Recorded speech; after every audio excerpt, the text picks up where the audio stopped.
에베소서 6장 10절로 14절까지 말씀입니다. 저희는 계속 에베소서 말씀을 통해서 영적 무장에 관한 말씀을 지금 살펴보고 있습니다. 지난 시간까지 저희는 진리의 허리띠를 띠 것에 대해서 말씀을 살펴봤습니다. 진리로 무장하지 않으면 우리는 영적 전쟁에 지을 수밖에 없다는 것입니다. 포스트 모던으로 혼란해진 다원주의 사회 속에서 진정한 말씀의 진리 하에서 주님께서 말씀하시는 분명한 영적 전쟁의 승리자로 서기 위해서 우리는 하나님의 말씀의 진리가 얼마나 소중한 것인가를 살펴보았습니다. 오늘은 계속적으로 사도 바울은 영적 무장을 통해서 영적 전쟁에 승리하기 위해서 반드시 없어서는 안 될 중요한 방어 체제를 말하고 있습니다. 그 방어 체제는 바로 의의 흉배입니다. 의의 흉배를 입으라 라는 것인데요. 지금 하나님의 전신갑주를 입으라는 이 표현들은 상징적 개념을 갖고 있죠. 그래서 저희 몸에다가 실제로 어떻게 이렇게 실제로 입는 그런 물질적 개념이 아님을 이미 저희는 잘 알고 있습니다. 이 의의 흉배를 붙이다라는 것은 바로 로마 군인들이 입었던 하나의 그 갑옷의 형태를 가지고 설명하고 있는데, 목으로부터 몸통을 전체를 보호할 수 있는 갑옷을 상징하고 있습니다. 그것은 무엇을 말하고 있냐면 소위 말해서 흉부와 복부를 보호하는 것이라고 사도 바울은 개념을 잡고 있는데요. 왜 그 흉부와 복부를 보호해야 되는가?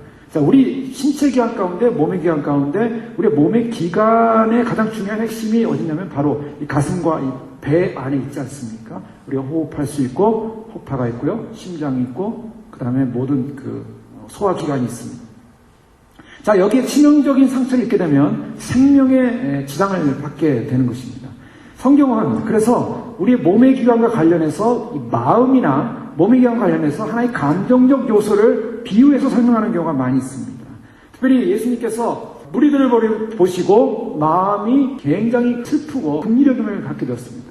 그래서 마음이 긍휼여김을 갖게 됐다라는 그 표현 속에는 예수님의 창자가 뒤틀리는 듯한 고통이 임했다라는 개념이 들어갑니다. 헬라어적 개념 속에는 하나님의 긍휼이라고 할 때는 몸의 기관 가운데 그런 내부 내장 기관이 표현되고 있음을 보게 됩니다. 또 화를 잘 내는 사람들은 이 간과 연관이 있다고 표현하고 있죠. 또 분풀이라는 사람은 비장과 연관이 있다고 표현하고 있습니다. 어떤 기분과 감정, 감각, 우리가 느끼는 여러 가지 그런 어떤 감성적 요소가 있는 곳이 어디냐? 사람의 몸의 이 소화기관 및 우리 안에 있는 몸의 내부 기관이라고 볼 수 있는데, 사도 바울은 이 의의 흉배를 붙여야 될 이유를 바로 그것을 근거로 해서 설명하고 있다는 것입니다. 왜 의의 흉배를 우리의 내부 기관을 보호하도록 의가 필요한 것이냐? 바로 그 의로 말미암지 않고는 우리는 우리의 감정, 우리의 감성, 우리의 기분, 우리의 그런 모든 내적인 모든 상태들이 다 무너질 수밖에 없는 마귀의 공격의 대상이 되고 있다는 것입니다. 사단이 우리를 공격하는 여러 가지 공격 루트가 있는데요. 그 공격 루트 가운데 특별히 우리를 공격하는 가운데 우리의 마음의 감정을 공격합니다. 기분을 공격합니다. 여러분 어떻습니까? 서로 주일날 기분 좋게 믿음으로 주 앞에 가서 예배 드리려고 하는데 우리의 감정에 상함이 온다고 생각해 보십시오. 그러면요, 마음이 확 다치는 거예요. 갇히게 되고요. 그 마음의 공격을 받게 되면 영적으로 주님 앞에 확 기도하고 싶다가도 기도의 문이 탁 닫혀버립니다. 사단은요, 우리로 하여금 감정과 기분을 공격하도록 그런 언제든지 그런 공격의 준비를 하고 있다는 것입니다. 그 때문에 우리가 영적 전쟁에 있어서 가장 중요한 요소가 바로 그런 부분입니다. 우리가 하나님 앞에서 우리가 영적으로 성숙하고 영적으로 믿음의 사람으로 세워지기 위해서는 바로 우리 안에 있는 감정적, 기분적, 여러 가지 상황적 요소들을 이기고 극복해야 되는데요. 그런 이기고 극복하기 위해서 특별히 의의 흉배를 바로 입어야 된다라고 사도 바울은 말하고 있습니다. 그러면요, 이 의라는 이 개념을 우리는 좀 살펴봐야만 하는 것입니다. 의라는 이 개념, 이 의라는 개념은 성경에 너무나 많이 나오는 말씀이고, 이 의라는 개념을 분명히 우리는 개념을 잡고 있어야만이 우리가 의의 흉배가 왜 사단의 공격부터 이길 수 있는 그런 근거가 되는가를 우리는 확인할 수 있는 것입니다. 헬라에서 의라는 말을 쓸 때는요, 완전이라는 개념을 쓰고 있습니다. 완전해야 된다. 바로 우리가 주님 앞에서 요청받고 있는 신앙의 삶은 어떤 삶입니까? 완전한 삶입니다. 산상수훈의 말씀을 들어가면 우리는 완전할 것을 말씀하고 있습니다. 하나님이 완전하니 너희도 완전해야 된다. 자, 이것이 바로 신약 성도들이, 거듭난 성도들이 이루어야 될 목표입니다. 그런데 과연 우리는 완전할 수 있느냐는 것이죠. 우리는 도덕적 의의를 가지고 완전할 수 있는가? 우리의 완전이라는 건 어디까지인가? 여러분, 완전하다고 고백할 수 있겠습니까? 아주 쉬운 예로요. 우리가 주님을 사랑하는데 주님을 어떻게 사랑하십니까? 완전히 사랑하십니까? 자, 이런 고백을 우리가 질문을 받을 수가 있겠습니다. 주님을 사랑하는데 완전히 사랑하십니까? 라는 질문을 받을 때, 나는 주님을 완전히 사랑합니다. 라는 이러한 고백을 과연 할 수 있겠냐는 거예요. 자, 우리가 솔직하게 우리의 마음을 연다면 우리가 주님을 퍼펙트하게 사랑할 수 있는 거죠. 너희는 마음을 다하고 성품을 다하고 뜻을 다하고 힘을 다하여 주 너희 하나님을 사랑하라. 그리고 내 이웃을 바로 내 몸과 같이 이렇게 사랑하라. 과연 그렇습니까? 바로 이 부분 앞에서 우리는 사실 자신감 있게 말할 수 없는 부분을 발견하게 됩니다. 예, 입술로는 그렇게 사랑합니다라고 말할 수는 있겠죠. 그러나 실제로 우리의 삶 속에는, 우리의 본질 속에는 하나님을 향한 그와 같은 사랑을 하지 못할 때가 많이 있음을 우리는 발견하게 됩니다. 하나님께서 정해준 기준 앞에 우리가 선다고 한다면 우리의 도덕적 의나 또 우리의 마음과 심령이 과연 완전할 수 있겠냐라는 그런 질문을 할 때 우리는 사실은 인간적 차원에서 미달입니다. 우리는 그렇게 할 수가 없음을 발견합니다. 혹시나 행여나 우리가 그렇게 할 수 있다라고 자랑한다면 그것은 사단의 답이 됩니다. 그래서 성경에서는요, 그렇게 할 수 있다라고, 나는 율법적으로 완전했습니다. 나는 완전한 도덕적인 완전한 삶을 살았습니다라고 고백하는 사람들은 하나같이 다 무너졌습니다. 예수님께로 왔던 부자 청년의 경우, 그는 영생을 어떻게 하면 얻을 수 있겠습니까? 주님 앞에 질문했을 때 율법을 지키라. 율법을 다 지켰습니다. 그러면 네가 온전해지고자 할 텐데 어떻게 하라고요? 너의 주인을 바꾸라. 온전하고자 할 텐데 주인을 바꾸라. 주인을 바꾸지 못했습니다. 그는 물질을 포기하고 주님을 따르라. 주님을 주인으로 모셔라. 라고 했는데 그걸 바꾸지 못했어요. 온전하지 못했던 것입니다. 자, 온전하다는 스스로 온전하다고 스스로를 생각했던 그 사람에게는 온전이라는 그 생각을 하는 주님께서 분명하게 우리에게 물으실 때 우리는 정죄당할 수밖에 없는 존재라는 것입니다. 역사적으로 볼 때 위대한 믿음을 살았던 사람들은 그들이 거룩하면 거룩해질수록 자신의 완전한 선과 도덕적 성숙함에 신뢰하지 않았다는 것을 발견하게 됩니다. 성경에서 말하는 결론은 무엇입니까? 사도 바울이 말하는 결론은 무엇입니까? 아니면 주님께서 우리에게 요청한 믿음의 사람들에게 요청하는 결론이 무엇입니까? 나는 무익한 종일 뿐입니다. 그것이 결론입니다. 자, 우리의 의의는 없습니다. 우리는 결론은 내가 대단한 일을 했습니다. 굉장한 일을 했습니다. 나는 이 정도면 주님 앞에 인정받을 만한 존재지 않겠습니까? 라고 말할 수 있을 때라면 아직 아니라는 것이죠. 우리의 존재는 어디여야 됩니까? 우리는 무익할 뿐입니다. 무익한 존재입니다. 바로 이 고백이 의라는 단어 속에 성경이 말하는 의라는 그 의미 속으로 우리를 인도한다는 것입니다. 인간 스스로의 자기 노력적 도덕적 완전이 결국에는 의를 이루는 것이 아니라 오히려 그는 하나님의 의를 무너뜨리는 것입니다.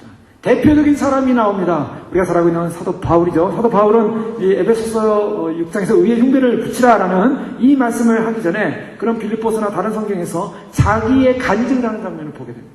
특별히 빌립보서 3장 4절 이하의 말씀 보면 사도 바울은 자기 인생의 간증을 이렇게 합니다. 그러나 나도 육체를 신뢰하만 하니 만일 누구든지 다른 이가 육체를 신뢰할 것이 있는 줄로 생각하면 나는 더욱 그러하리니 내가 8일 만에 할례를 받고 이스라엘의 족속이여 베냐민의 지파요 히브리인 중에 히브리인이요 율법으로는 바리새인이요 열심으로는 교회를 핍박하고 율법에 의뢰는 흠이 없는 자로라. 자, 지금 사도 바울은 자기를 어떻게 표현하고 있냐면 자기를 자랑하고 있습니다. 무엇을 자랑합니까? 자기의 완전함을 자랑하고 있습니다. 얼마나 그 완전했는지 몰라요. 나는 육체를 신뢰할 만하다 그랬습니다. 육체라는 것은 육체가 갖고 있는 세상적 가치관입니다. 율법적 가치관입니다. 8일 만에 할례를 받았고 이스라엘 족속이고 베냐민 지파고 히브리인 중에 히브리인이다. 히브리라는 이 말은요, 물을 건너왔다는 사람입니다. 즉 아브라함을 통해서 물 건너온 사람들, 갈대 우르로부터 주님께서 약속하신 가나안 땅으로 물 건너온 사람, 히브리인, 히브리라는 말이에요. 나는 하나님으로부터 부름받은 아브라함 자손 중에 자손이요 율법으로는 바리새인이요. 굉장하다는 것이죠. 율법 바리새인이라는 것은 철저한 율법주의라는 것입니다. 열심으로는 교회를 핍박하고 율법에 의로는 흠이 없는 자로다. 흠이 없다. 그런데요, 이런 사도 바울이 7절 이하에 어떻게 고백하는 줄 아십니까? 그러나 무엇인지 내게 유익하던 것을 내가 그리스도를 위하여 다 해로 여길 뿐더러 또한 모든 것을 해로 여기면 내 주 그리스도 예수를 아는 지식이 가장 고상함을 인함이라.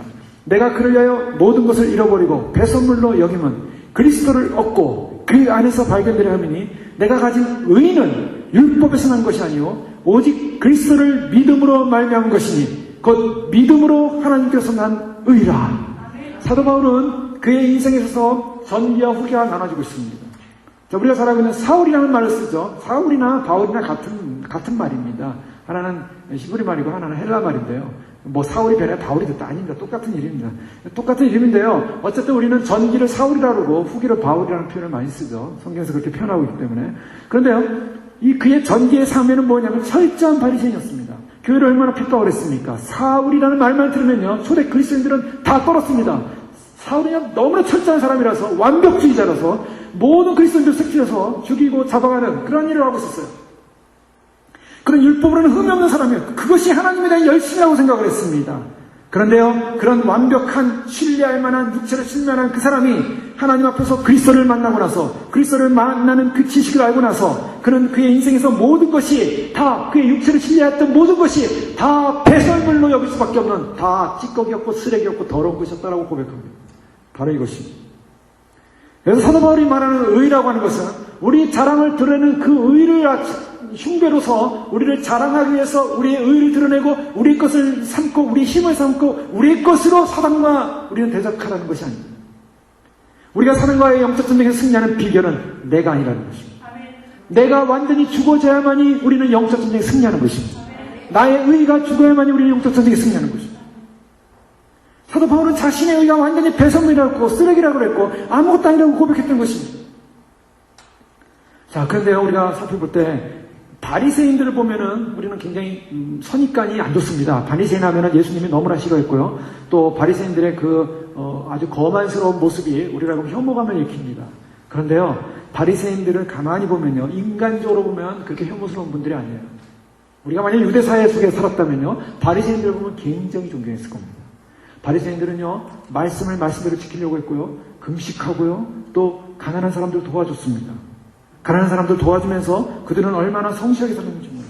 물론 사람들이 보는 앞에서 좀 이렇게 행하는 그런 모습도 있지만은, 그러나 인격적으로나 모든 모습을 보면은 저 정도의 인격이고 저 정도의 삶이면은 하나님 앞에 쓰임받고 하나님 앞에 부름받은, 하나님께 인정받는 그런 종교 지도자님이 틀림이 없다라고 생각할 정도로 거룩한 삶을 표방하는 사람들이었습니다. 그들의 모습은 경건스러웠고 신앙심이 깊어 보였습니다. 모든 사람들이 존경의 대상이 됐던 사람들이에요. 그런데 예수님의 눈에 보면은 완전히 속에는 무덤으로 가득 찬 회칠한 무덤이었던 것입니다. 여러분, 이것은 무서운 말씀입니다.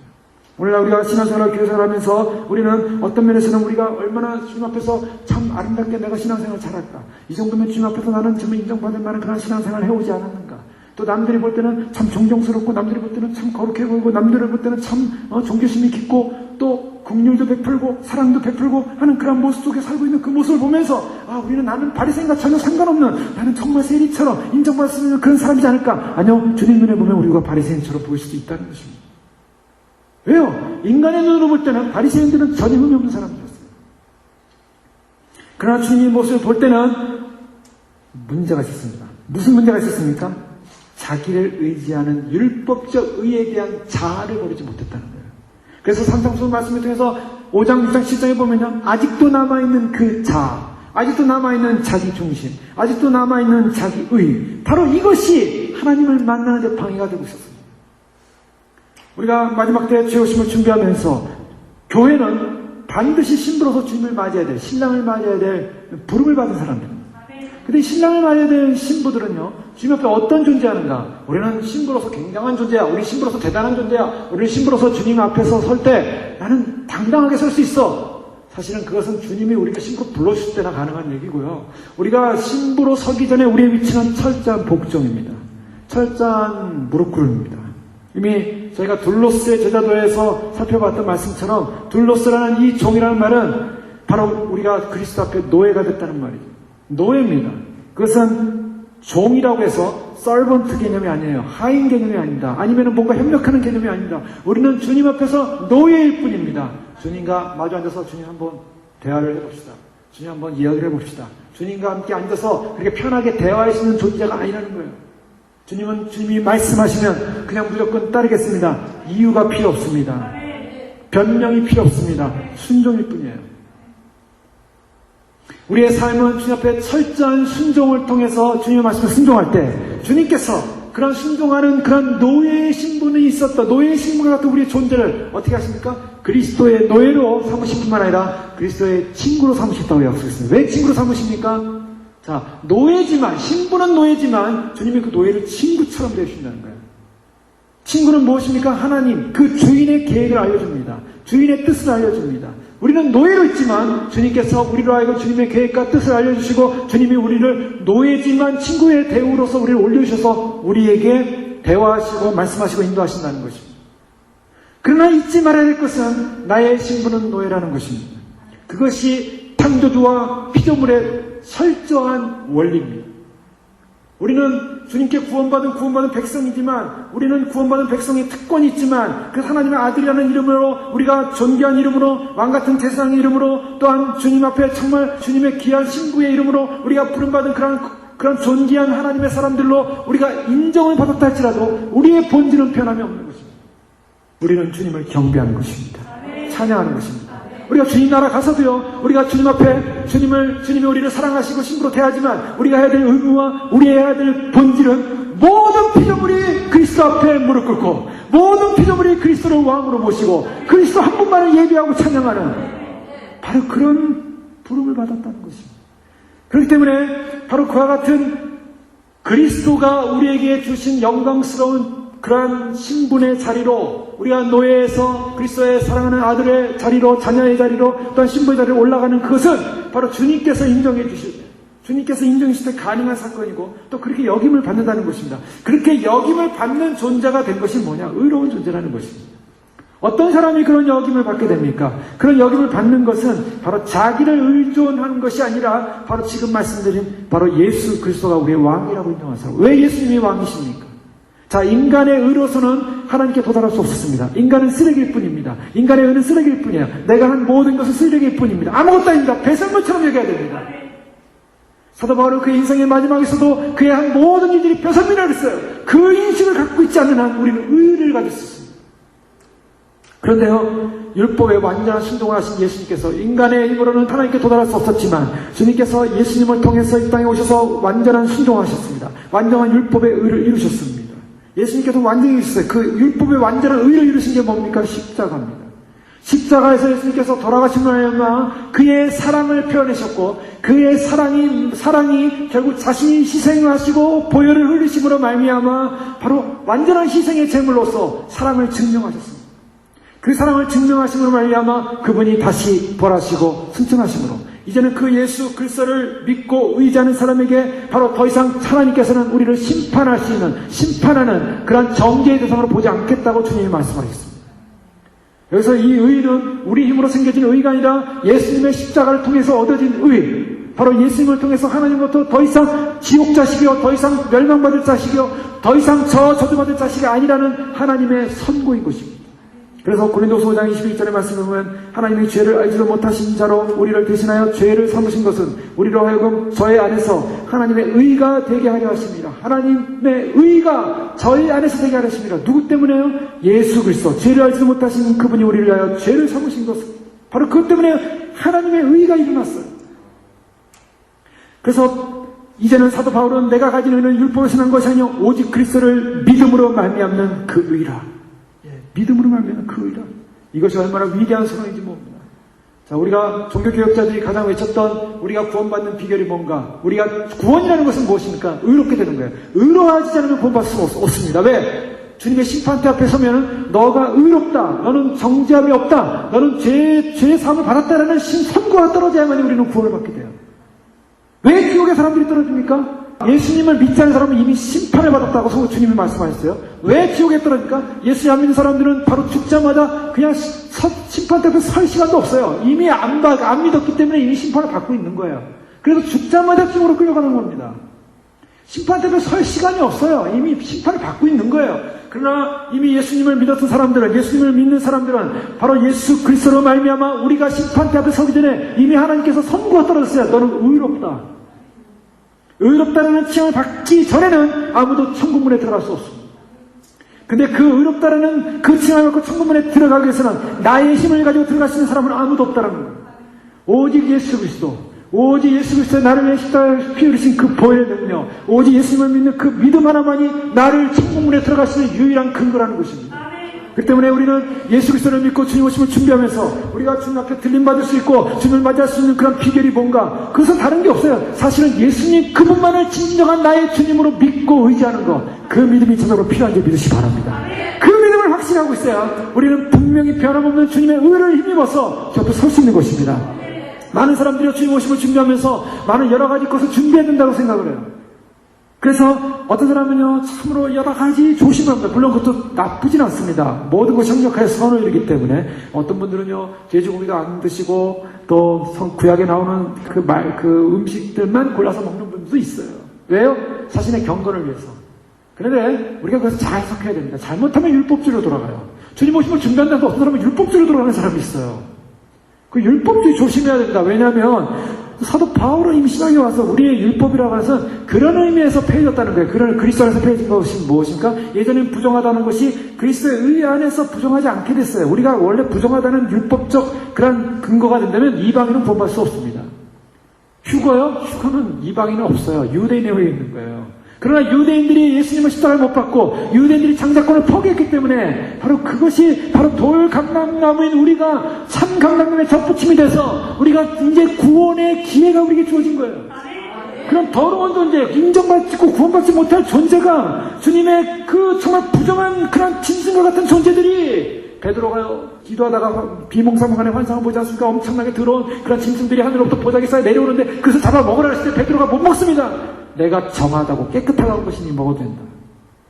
그런 사람들은요, 오늘 자꾸 율법주의로 돌아가는 사람들이 더러 있어요, 더러. 그런데 묶이지 마시고, 우리의 속사람이 정말 거룩해졌는가, 정결해졌는가, 물론 우리가 조심하는 차원에서 내가 생각할 때 이것은 나를 유익하게 되지 않는 거야 라면 스스로 그런 걸 자제하는 건 전혀 문제 없습니다. 그러나 그렇게 해야만이 거룩해진다라고 하는 문제가 있는 거예요. 그러나 내가 조심하는 건 괜찮아요. 그렇지 않습니까? 조심하는 건 좋은 거예요. 자, 하나님께서 우리에게 믿음으로 말미암아 이 의를 주셨는데 이 의로 인정을 받아야만이 반드시 들림을 받는 것입니다. 그 때문에 주님 오심을 믿는 백성들은요, 주님 오심이나 주님을 맞이하기 위해서는 반드시 예수 그리스도 그분이 나의 주인으로서 내 안에 모셔드리고 나는 그분의 완전한 노예가 되고 그분의 완전한 종이 되어지고 그분은 나의 완전한 주인이 됐다는 이 믿음의 고백이 분명해야만이 주님을 맞이하게 될 줄로 믿습니다. 칭의는요, 우리를 의인으로 받아주시는 것이고 그리고 우리에게 은혜를 베풀었다는 증거인 것입니다. 주님께서 우리에게 의롭다라는 칭함은요, 우리가 잘나서 우리가 의롭게 된 것이 절대 아니었습니다. 우리가 허물과 죄로 죽었던 존재였고 그리스도께서 우리 그런 존재들을 향해서 주님이 무조건적인 사랑으로 오셨어요. 무조건적인 희생을 이루셨어요. 무조건적인 사랑과 무조건적인 희생을 이루신 것이 은혜라는 것입니다. 구원이라는 것은 은혜라는 것을 빼고서는 설명할 길이 없는 거예요.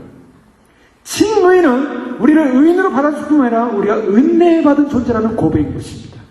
내가 의롭게 됐다라는 이 사실을 인식할수록 우리는 무엇을 인식해야 되면 나는 철저한 주님으로부터 은혜를 받은 존재라는 것을 인식하셔야만 합니다.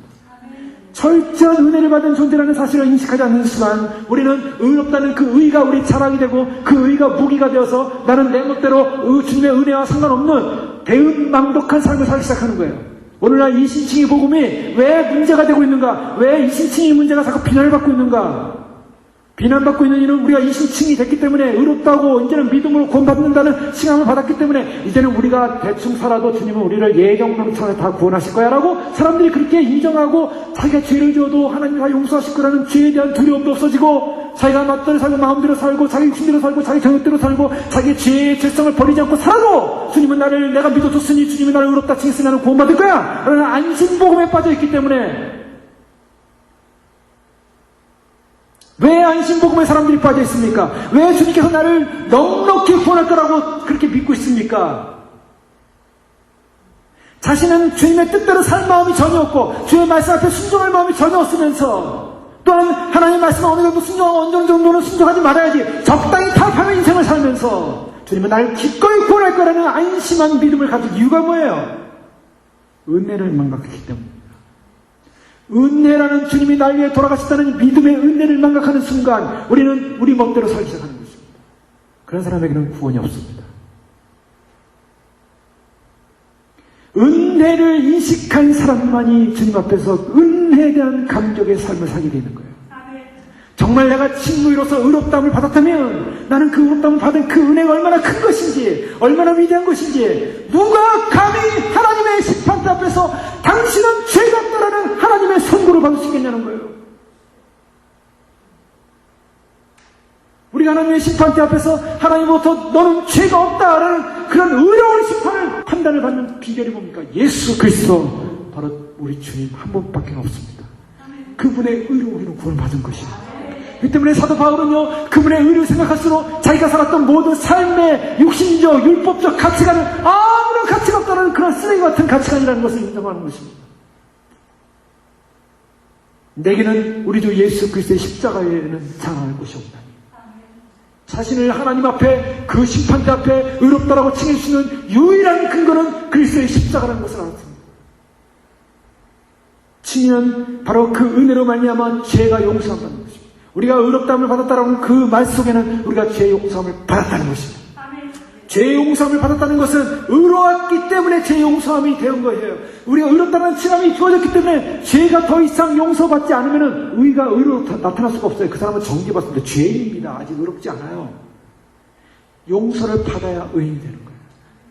자, 우리가 주님께서 우리를 의롭다라고 칭해줬을 때는 우리가 죄가 용서받았다는 것입니다. 이것은 다른 말로 하면요, 그리스도의 그 정죄로 인한, 하나님의 심판과 정죄로 인한 그리스도의 십자가의 그 고통이 바로 그 십자가의 저주가, 십자가는 저주죠. 구약에 보면, 레위기에 보면 나무에 달린 자마다 다 저주를 받았나니, 예수님께서 왜 나무에 달리셨냐는 거예요. 사실은요, 유대 당시에 예수님 돌아가실 때 대제사장과 다른 사람들이 사내들인 공의에 의해서 종교 재판에서 예수님을 그냥 죽일 수도 있었습니다. 그건 뭐 죽이는 거 어렵지 않아요. 그 로마 정부에서는요, 유대 사이에서 일어난, 유대교회 안에서 일어난 살해 행위는 인정을 합니다. 왜? 종교적 문제이기 때문에. 그래, 당시에요, 율법을 어겨서 돌 맞아 죽잖아요. 가늠한 여인이 잡혀왔을 때 사람들이 다 돌리고 서서 죽이려고 하잖아요. 왜요? 율법을 어겼기 때문에. 그 때문에 율법을 어긴 사람들은요, 사내들인 공의의 법에 의해서 죽여도 되는 거예요. 예수님은요, 신성모독죄로 그냥 유대인의 손에 죽어도 되는 거였습니다. 그런데 왜 하나님께서 본디오 빌라도의 손에 의해서 로마의 정치범들이 당하는 죽음의 형벌, 나무에 달렸냐는 거예요. 그것은 성경에 응하기 위해서입니다. 성경에 응하는 것은 나무에 달린 자마다 저주를 받았나니, 예수님은 저주받아서 돌아가신 게, 그냥 돌아가신 게 아니에요.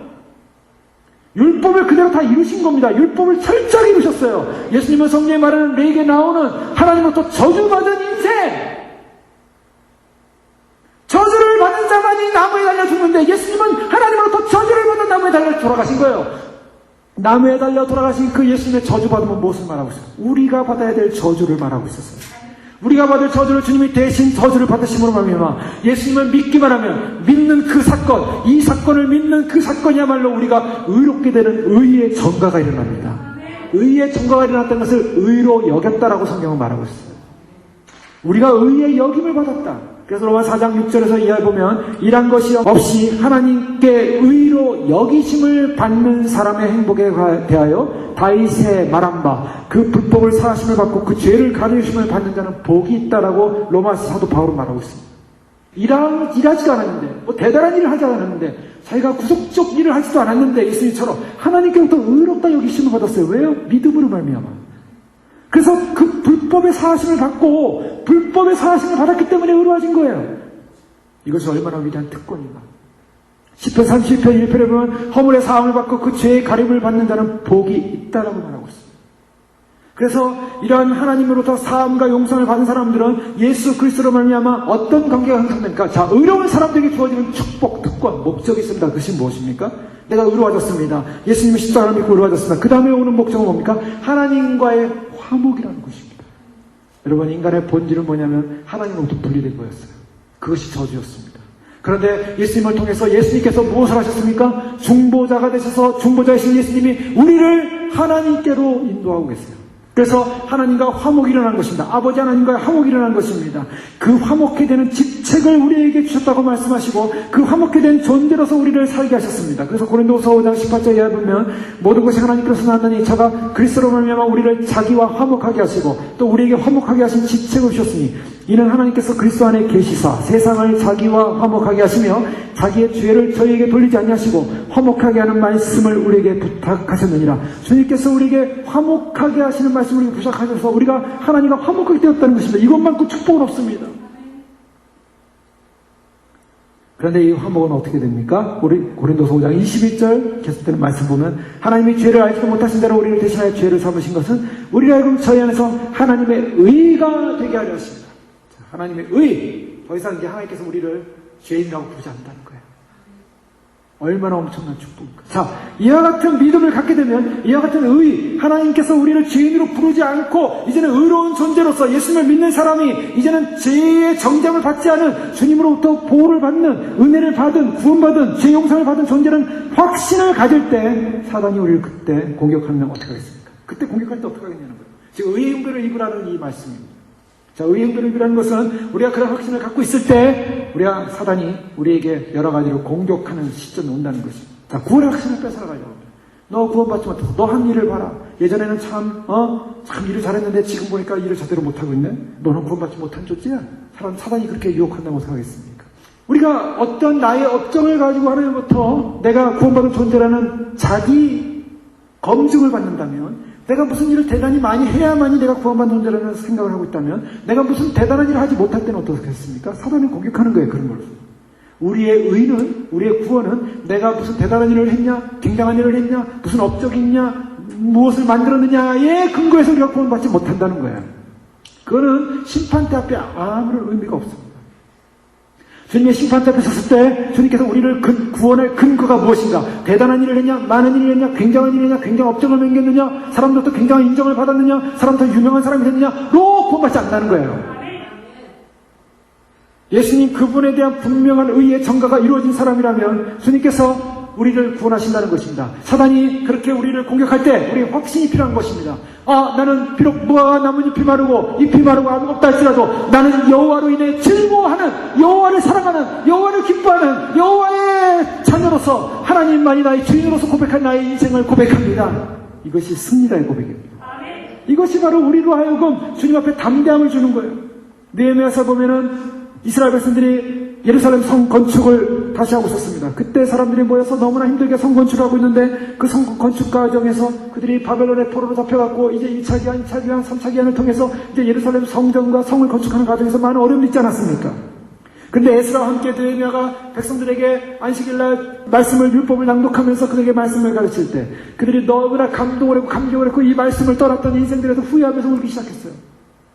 하나님을 떠난 것이 얼마나 불행한 일이고 하나님을 떠난 것이 얼마나 외로운 일이고 하나님을 떠난 것이 얼마나 슬픈 일인가를 그들이 알고 눈물을 흘리는데, 그때 느헤미야는 이날은 우리의 성일이니 근심하지 말라. 여호와를 기뻐하는 것이 너희의 힘이니라.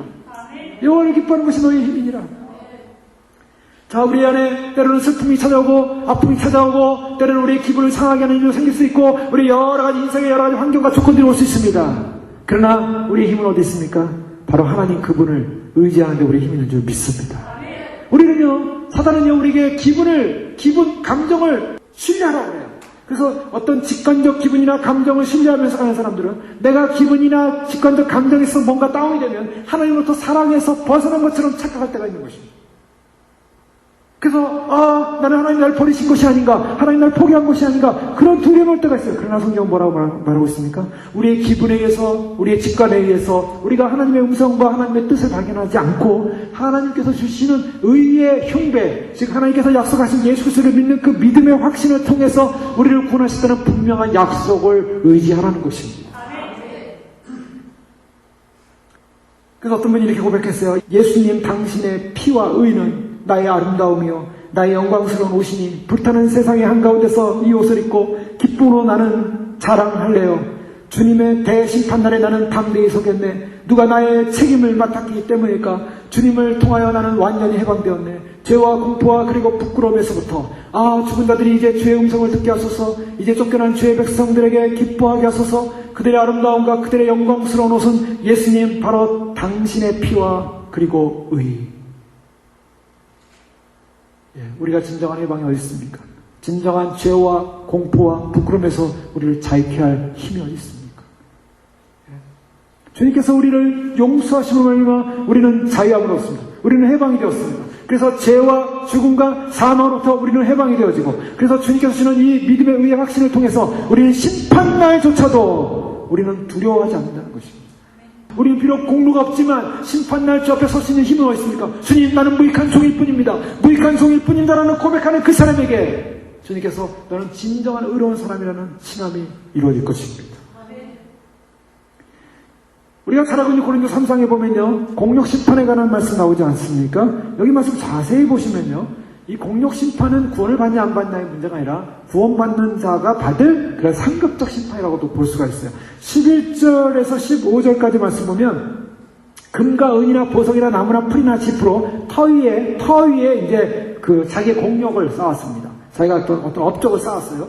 그런데 이 터 위에 공력을 쌓았는데 어떤 사람은 금과 은, 보석으로 쌓아서 공력 심판할 때 불이 확 지나갈 때 이런 불로 나타내고 그 불이 각 사람의 공력이 어떤 것을 시험할 것이다.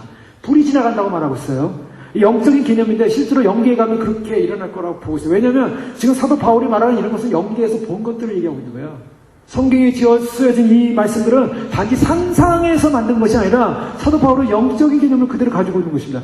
영계에서 실제로 우리가 쌓은 모든 공력이 아마 보석으로, 금으로 나타날 거예요. 그래서 천국에 가면은 어떤 것은 다 보석, 금, 별걸로 정말 상상할 수 없는 보석으로 집이 치장되어 있고 몸에 그런 옷에 치장되어 있겠지만 어떤 사람은 아무런 치장도 안 되는 사람도 있을 거예요. 그래서 어떤 사람은 나무로 만든 집도 없고요. 보석으로 만든 의자가 아니라 나무로 만든 의자에 앉아가지고 또 모자도 없고 멜루간도 없고 그냥 무슨 털모자 같은 거 쓰고 다니는 사람들, 털모자도 쓴 사람이라도 그나마 상급이 좀 있는 거래요. 이 모자 없는 사람도 있다는 거예요. 그게 영광이 다른 거예요. 사람마다 영광이 다른 거예요. 어떤 사람은 멜루간이 굉장히 많은데 어떤 사람은 멜루간이고 뭐가 아무것도 없고 얼마나 부끄럽겠습니까? 남들은 다 번쩍번쩍하는데 자기는 옷이 초라하면 얼마나 부끄럽겠어요. 그런데요, 어쨌든 이런 공력 심판에 관해 천국에서도 일어나는 하나의 공력적 사건을 말하고 있는데 어떤 사람은 금, 은, 보석이나 이런 것으로 만들지만 어떤 사람은 나무나 풀로 해서 불이 확 지나가면 어떤 사건이 일어납니까?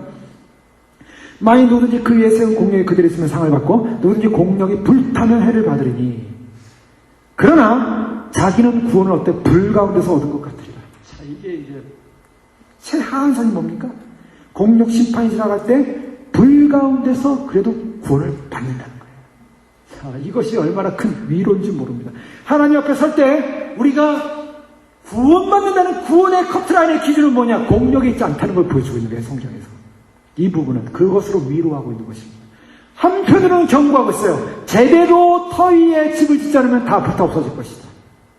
그러나 우리의 본질적 구원은 불이 지나간다 할지라도 그나마 불 가운데서 구원받는 것은 그리스도의 의를 의존하는 사람은 구원받을 수 있다는 것을 보여주고 있습니다. 그것이 최하한 선.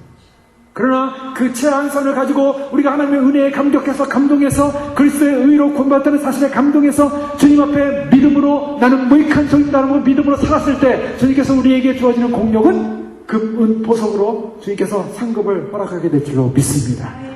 우리에게 사단은요, 심령을 공격해 하는데 낙심시킵니다.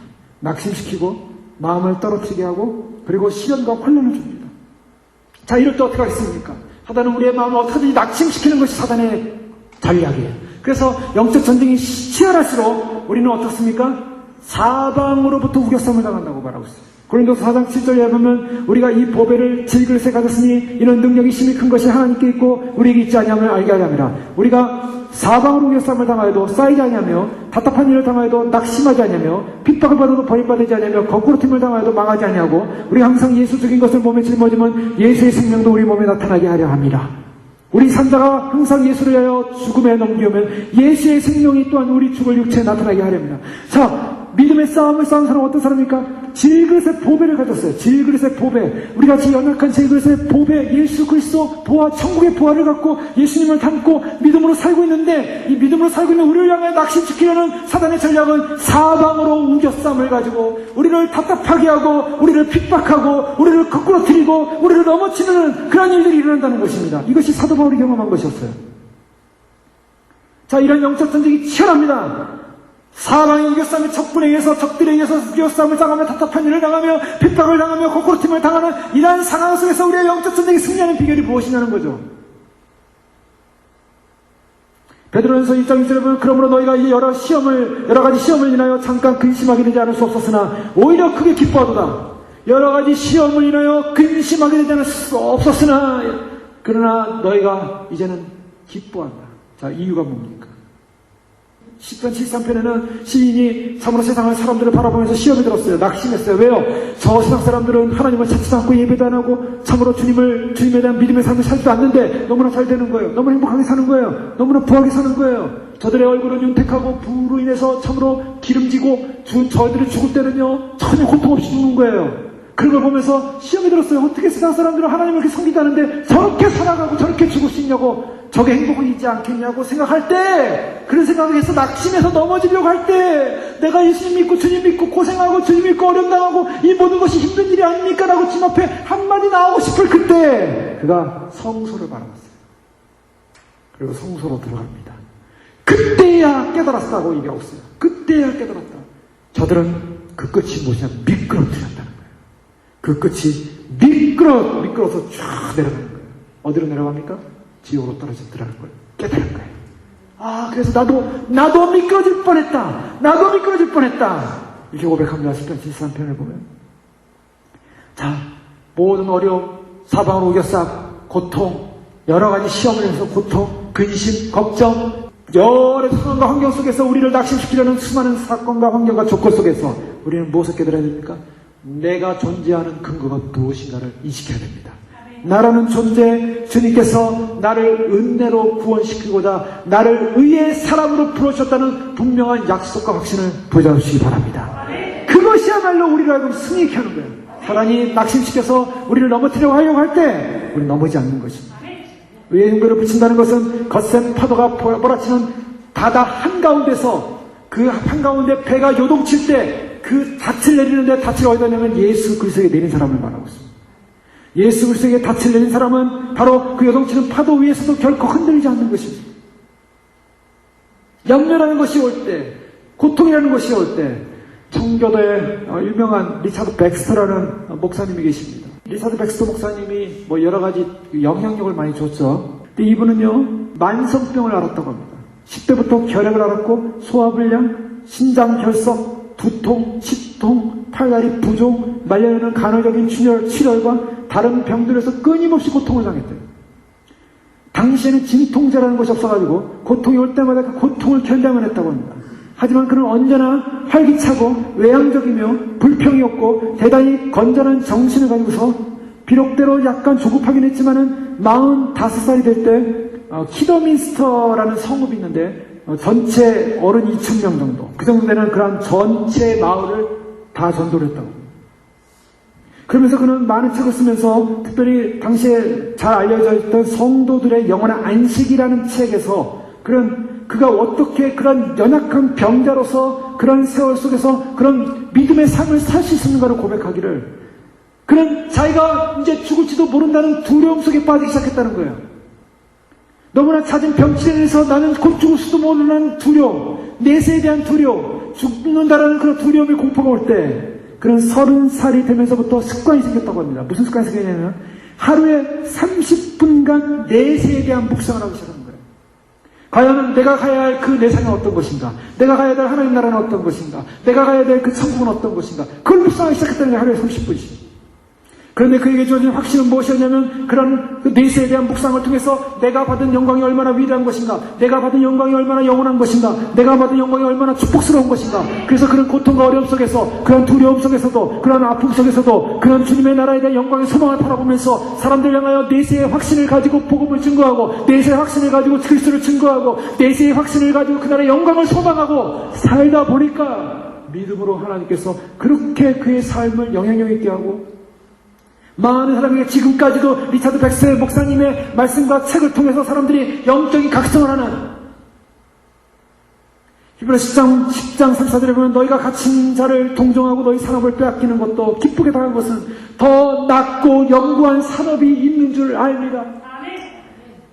우리가 이 땅을 살면서 갇히기도 하고 또 산업을 빼앗기기도 하고 어려움을 당할 수도 있지만, 그러나 우리 삶에 있어서 가장 궁극적인 소망은 더 낫고 영구한 산업, 더 낫고 영원한 기업, 주님의 나라, 주의 의, 주의 생명, 바로 그런 소망을 가질 때 우리는 우리의 소망의 닻을 그리스도께로 내릴 때 우리는 이 땅의 삶이 두렵지 않을 줄로 믿습니다. 시편 23편 4절에 보면 내가 사망의 음침한 골짜기로 다니시라도 해를 두려워하지 않을 것은 주께서 나와 함께 하심이라. 주의 지팡이와 막대기가 나를 안위하시나이다. 내가 비록 사망의 음침한 골짜기로 다닐지라도 주께서 함께 하시기 때문에 확신을 갖는 것입니다. 의심이 떠나가는 것입니다. 두려움이 떠나가는 것입니다. 주님의 마음과 심령과 믿음의 밭을 내리는 사람, 바로 예수 그리스도가 나를 참으로 그의 십자가의 의로 말미암아 우리를 구원했다는, 나를 구원했다는 그 은혜의 감격 속에 사는 사람은 두렵지 않은 것입니다. 그 확신을 가져야 되십니다. 베드로서 1장 10절에 보면 그러므로 형제들아 더욱 힘써 너희 부르심을 택하심을 굳게 하라. 너희가 이것을 행한 적 언제든지 실족지 아니하리라. 너희의 택하심, 부르심, 하나님 나를 부르셨다는 확신, 나를 택하셨다는 확신, 그 확신을 가지셔라. 그래서 끝까지 소망의 그 풍성함에 이르고 그것을 위하여 동일한 부진을 나타내어 주님을 찾고 주님을 의지하고 사단의 어떤 정죄로부터 나는 정죄당하지 않을 것을 나는 인정하고 의의 흉배가 없으면은 믿음으로는 넘어질 수밖에 없지만은 그러나 주님께서 나를 부르셨다는 이 놀라운 확신 속에 있다면 나는 결코 넘어지다는 그 확신. 히브리서 11장 1절은 믿음은 바라는 것들의 실상에 보이지 않는 것들의 증거라고 말씀하시면서 우리가 이 땅에서 그러한 확신을 가질 때 천국을 소유하시는 것입니다.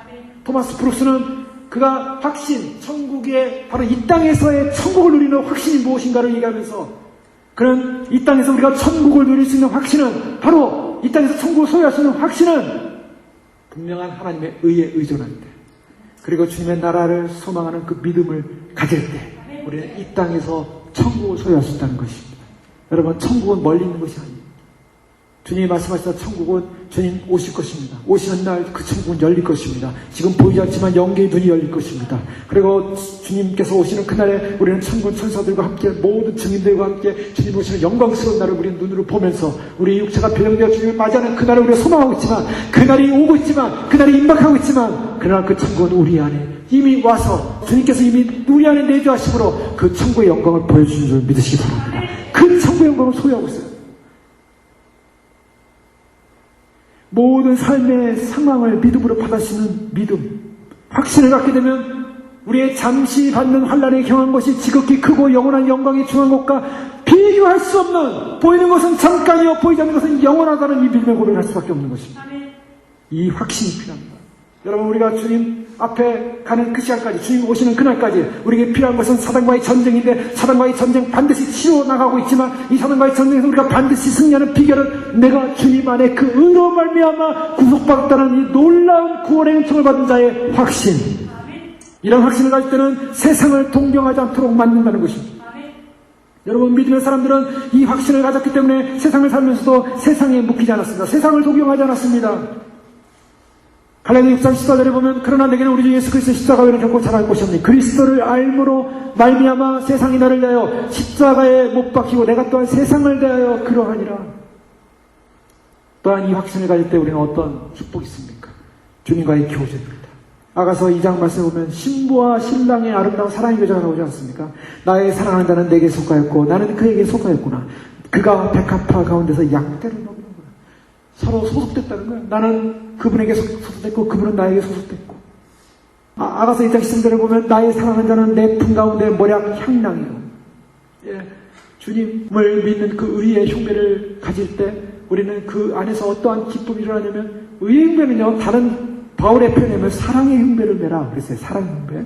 그리스도와의 사랑입니다. 우리가 그리스도의 의를 의존한다는 것은 그리스도의 사랑을 의존한다는 거예요.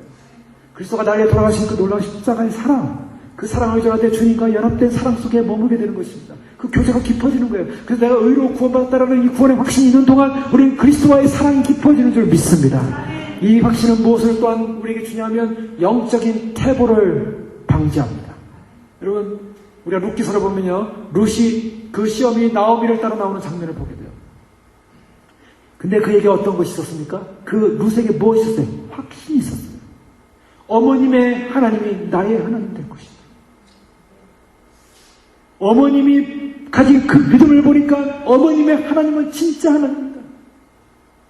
그 이방 땅, 이방신을 섬기던 그 여인이 어머님을 보면서 어머님의 하나님이 진짜 하나님이라는 사실을 믿고 그 확신을 가지고 믿음으로 퇴보하지 않고 돌아가지 않고 나는 어머니를 따라 평생 살겠습니다고 따라왔을 때 다윗의 조상이요 예수 그리스도의 조상이 되지 않습니까? 확신, 영적인 태보를 방기하는 것입니다. 내가 믿는 이 믿음, 주님께서 나를 부르신 택하신 이 믿음에 대한 분명한 굳게 하는 마음, 우리가 진리를 소중히 여기고 주님께서 나에게 말씀하신 약속의 말씀을 부여잡고 그것을 굳게 하고 그것을 흔들리지 않을 때, 여러분, 우리 영적인 퇴보하지 않습니다. 많은 사람들이 에서처럼 배고프면 자기의 장자권을 팔 사람들이 너무나 많아요. 휴고가 일어나고 있던 가운데 유니표가 들어가고 사람들로 하여금 이제는 먹고 살 수 없는 상황이 지형이 처해질 때, 과연 믿음을 지키기 위해서, 팥죽한 그릇을 사기 위해서 나의 양심과 믿음과 창작권을 팔 것인가? 우리는 오늘 이 시대에 살면서 믿음의 정죄를 지켜야 한다고 말하고 있습니다. 신앙의 정죄를 지켜야 한다고 말하고 있습니다. 믿음과 신앙의 정죄를 지키는 것이 무엇입니까? 그것을 어떻게 지킬 수 있습니까? 주님이 분명히 우리를 구원하신다는 의의 확신, 이 분명히 내가 주님 앞에서 믿음으로 산다는 이 의의 확신을 가져야만이, 나의 부르심에 대한 분명 확신을 가져야만이 우리는 믿음에서 퇴보하는 줄로 믿습니다. 또한 거룩함과 담대함을 갖게 됩니다. 우리는 주님의 은혜의 보좌 앞으로 나가게 되는 것입니다. 그래서 히브리서 10장 유명한 말씀이죠. 22절에 우리가 마음의 뿌리를 받아 양심의 악을 깨닫고 몸을 맑은 물로 씻었으니 참마음과 온전한 믿음으로 하나님께 나아가자. 하나님께 나아가자. 우리가 어떻게 하나님께 감히 나아갈 수 있겠습니까? 그러나 그 확신이 있는 거예요. 그 확신을 가지고 하나님께 나아갈 수 있는 믿음. 더 나아가서 이 확신은 사망에 대한 공포를 이기고 주의 날을 소망하게 합니다. 여러분, 우리가 진정한 확신을 가질 때 우리는 사망을 이길 수가 있는 것입니다. 죽음을 이길 수가 있는 것입니다. 수많은 믿음의 사람들은요, 이 땅을 살면서 죄와 슬픔, 고통, 유혹, 그리고 모든 버림과 반대, 그리고 죽음조차도 이제 주님 앞에 서는 날은 그 모든 이 땅의 고통을 다 끝내는 출구요, 그리고 하나님 앞에서 분명하고 충분한 지속적인 영원한 주님의 나라 속에 들어간다는 영원한 입구를 발견했습니다. 바로 그것이 터닝 포인트 하는 지점이에요. 주님 오시는 날 우리는 사망의 공포를 이기고 영원한 주의 날의 영광의 날에 들어갈 줄로 믿습니다. 또한 우리가 이 땅을 살면서 주님께서 우리에게 주시는 놀라운 사건은 우리가 사나 죽으나 우리는 그의 주의 것이로다. 우리는 이 땅에 사망아 너희 이기는 것이 어디 있느냐? 사망에 너희 쏘는 것이 어디 있느냐? 사망에 쏘는 것은 죄요! 죄의 권능은 율법이라. 사망을 향하여 선포하는 것입니다. 사망이 우리를 묶을 수 없고 사망이 우리를 저주할 수 없고, 확신을 가진 사람은 이 땅 가운데 죽음조차도 사망조차도 우리는 두려운 것이 아니고 주님 오시는 그날 영광스러운 날, 우리는 살아서 주님을 맞이한다는 분명한 영광스러운 날에 그 소망으로 승리하게 될 줄로 믿습니다. 하늘문이 열리면서 우리를 올라오라고 하시는 주의 음성 가운데 새로운 영광스러운 날이 임할 줄로 믿습니다. 분명한 것은 확신을 가진 사람은 은혜를 인식하고 기뻐한다는 것입니다. 그 은혜를 인식하고 기뻐하고 우리의 의무의 이행에 충실을 하고, 더 나아가서 그런 확신을 가진 사람들의 모습은 그리스도를 향유한다는 것입니다. 여러분, 믿음에 대한, 의에 대한 확신을 가진 사람의 특징은 뭡니까? 그리스도에 대한 확신, 그리스도의 향유, 그리스도의 인격, 그리스도의 성품, 그리스도의 목적, 그리스도가 맡으신 직분, 그리스도의 피, 그리스도의 말씀, 그리스도의 신적 위험, 그 다음에 그리스도의 성령, 또 그리스도가 하신 모든 용서와 그 다음에 선한 일과 인내심과 또 낙심한 사람을 위로함과 약한 사람들을 세워줌과 유혹에 빠진 사람들을 회복시킴과 마음이 인색한 사람을 넘게 함과 쇠약해진 사람을 건강케 하는 그리스도의 의의 향. 우리가 결론적으로 쉽게 얘기해서 그리스도를 닮는다는 것입니다. 그리스도를 기뻐한다는 것입니다. 그리스도 안에 들어간다는 것입니다. 그렇기 때문에 그리스도 안에서 율법의 완성을 향하여 우리는 자연스럽게 이 믿음의 확신을 가진 사람은 율법의 완성을 이루게 될 줄로 믿습니다. 더 나아가서 마지막으로 거짓 확신에 대한 분명한 보호입니다. 이 땅 가운데 참으로 많이 혼란케 되어 있는 수많은 이 세상의 영적인 혼미한 세상 속에서 우리는 분명한 주님에 대한 믿음의 약속의 확신, 구원의 약속의 확신, 그 소망의 약속의 확신을 가지고 믿음으로 달려갈 때, 버가모 교회에게 요한계시록 2장 10절에 보면 버가모 교회에게 발람의 교훈과 니고라 당의 싸움에 승리한 사람들이 주는 약속이 무엇인가? 이기는 그에게는 내가 감추었던 만나를 주고 힘도를 줄 터인데 그 도일 위에 새 이름을 기록한 것이 있나니 받는 자밖에는 그 이름을 알 사람이 없느니라. 자, 이기는 자입니다. 어떤 분들은 요한계시록에 가면 7교회를요 세대주의적으로 해서 그래요. 빌라델피아 교회는 휴고교회, 라우디아 교회는 환란의 남을 교회, 이렇게 이제 표현을 해요. 그런데 그렇게 보면 자르면은 세대주의가 됩니다. 자르면은 7교회 전체가 마지막 시대 교회 상을 말하고 있는 거예요. 근데 그 마지막 교회 상들 가운데 어떤 교회는 온전히 믿음을 지켜서 주님부터 칭찬받고 구원받는 교회가 있어요. 빌라델피아 교회처럼. 그런 많은 교회들이 어떻습니까? 에베소 교회도 있고, 서문학 교회도 있고, 버가마 교회도 있고, 사대 교회도 있고, 라우디아 교회도 있고, 이런 교회들이 다 어떻습니까? 교회들이 존속하는데 회개하지 않는다는 거예요. 그런데 자세히 보십시오. 그 교회들 안에 뭐가 있습니까? 이기는 사람들이 있어요. 이기는 사람들. 이기는 사람들이 어떻습니까? 흰 옷을 입고 이기는 사람들이 인정을 받고 이기는 사람들이 주님께서는 그냥 교회들 가운데 이기는 사람들을 뽑으시는 거예요. 뽑으세요. 마지막 시대. 그렇기 때문에 주님께서는 우리에게 요청하시는 것은 뭐냐면 우리가 반드시 이기는 사람이 되어야 한다는 것입니다.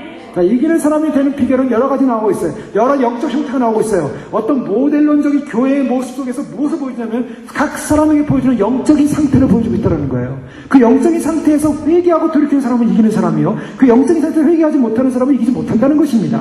그 때문에 우리가 돌이켜야 되는데 특별히 이런 버가목교회 같은 상황을 통해서 무엇을 말씀해주고 있냐면 마지막 때 진리가 혼탁한 시대에 확신과 지지를 가지고 믿음을 지킨 사람은 주님께서 주님 오시는 그날 힘도를 주는데 거기에 새 이름이 기록되어 있다. 여러분 할렐루야입니다. 우리에게 주님은 새 이름을 기록하고 계세요.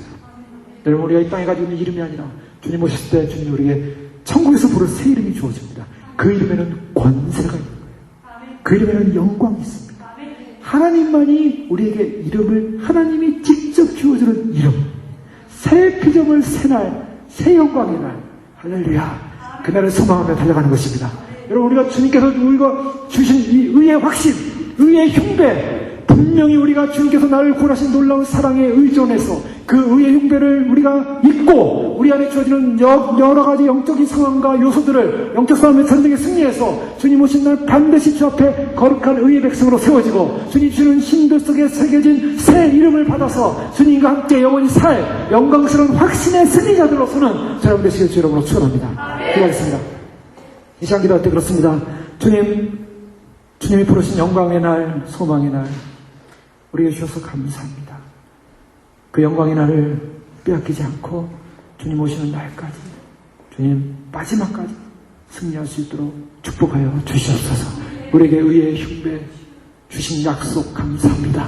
반드시 주님께서 우리를 의롭다 하신 그 거룩한 선언, 예수님을 통해서 얻은 거룩한 축복의 선언 빼앗기지 않게 하시고 주님이 의의 흉배를 입고 마지막 영적 전쟁에서 끝까지 구원하시는 주의 은총을 선포하고 승리하며 자랑하며 아버지 하나님 이 땅 가운데서 영광스러운 주의 날을 맞이할 수 있도록 그날을 맞이할 수 있도록 축복하여 주시옵소서. 주여로 기도하겠습니다. 주여 주여 주여 할렐루야 할렐루야 감사합니다. 우리의 부르신 아버지 놀라운 애 감사하면서 주님 아버지 하나님 불러주셔서 감사합니다. 생명 가운데 인도하셔서 감사합니다. 우리 사랑 가운데 불러주셔서 감사하며 생명의 놀라운 구원 가운데 인도하셔서 감사하며 구원의 놀라운 은총 가운데 인도하신 것 감사합니다. 말씀의 진리 가운데 충만하게 하시고 진리으로 충만케 하시는 놀라운 영광 가운데 기뻐하며 아버지 하나님 왕이신 주의 놀라운 영광을 영광을 감사하며 할렐루야 참으로 주의 나라 주의 생명 주의 의 주의 소망을 찬양하며 기뻐하며 감사합니다. 할렐루야 주의 나라님에 감사합니다. 생명의 주님께서 임하여 주시고 구원의 주님께서 임하여 주시고 진리의 주님께서 임하여 주셔서 왕이신 주의 놀라운 영광까지 선포하시고 기뻐할 수 있는